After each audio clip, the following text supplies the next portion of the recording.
I had one of those days recently, the kind where the to-do list doesn't end and every notification feels like a demand. I had been sitting for hours answering emails, programming workouts, answering phone calls, and thinking about the next 10 things I needed to do. And at some point, I looked up and caught my reflection in the screen. My shoulders were rounded, my jaw was tight, my breathing was shallow, and then it hit me. It's not the sitting that really hurts us in our society today. It's what the stress does to us while we're sitting. There's nothing wrong with stillness. I highly recommend it, in fact, especially in this busy world that we live in. Your body was designed for stillness. But the way most of us sit throughout the day with our shoulders guarded, our breath trapped high in our chest, and our minds racing, it turns stillness into tension. We don't just sit under pressure. What we do is our bodies store it. And eventually, that tension doesn't just live in our minds, it shows up in our structure overall because everything's interconnected, right?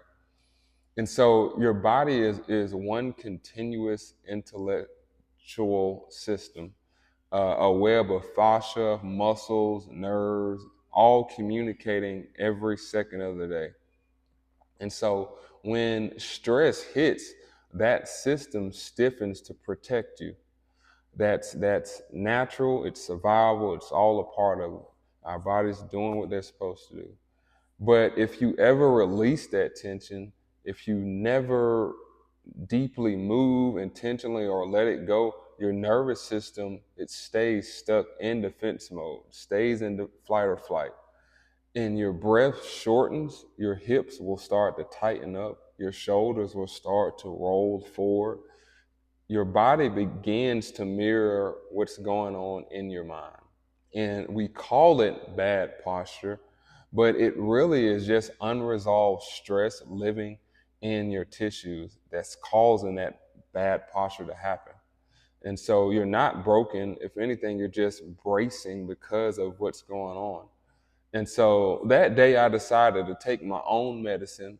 And so I stood up from my desk, I kicked off my shoes and I gave myself a 5-minute reset. Started by grounding my feet, feeling the floor, taking one deep inhale, again, through my nose and a long, steady exhale through my mouth. And the first step with the 5-minute reset, posture reset, is just the ground and breathe. Letting their ribs expand, that lets the body remember that gravity is its friend. You don't have to be so tense. And step two would be reconnecting the hips. The small pelvic tilt is with a gentle glute squeeze helps feel your spine stop overworking, and it really helps loosen up and create mobility around that area. And step three would be to just unwind the spine, rotate from the hip, the ribs, and not the shoulders. And every exhale, let go of more and more tension. And step four is shoulder reset. Really slowly reach overhead and control all the way down, breathing throughout this. That really, again, helps just relax the body to really engage the parasympathetic system. And lastly, step five would be just the back ribs and head, making sure that they're all aligned. Each exhale helps with releasing that tension.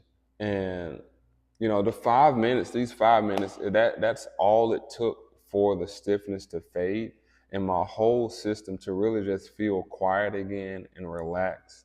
The posture reset isn't about perfect form. It's about telling your nervous system that you don't have to brace anymore.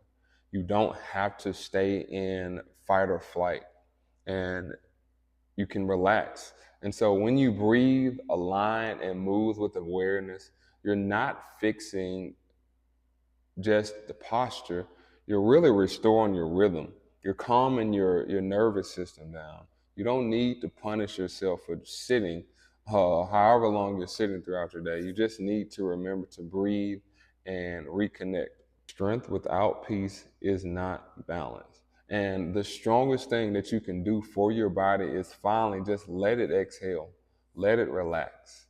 But go to the website www.ironcitybiomechanics.com to check out our latest blog around this subject if you want more information. Move better, live stronger.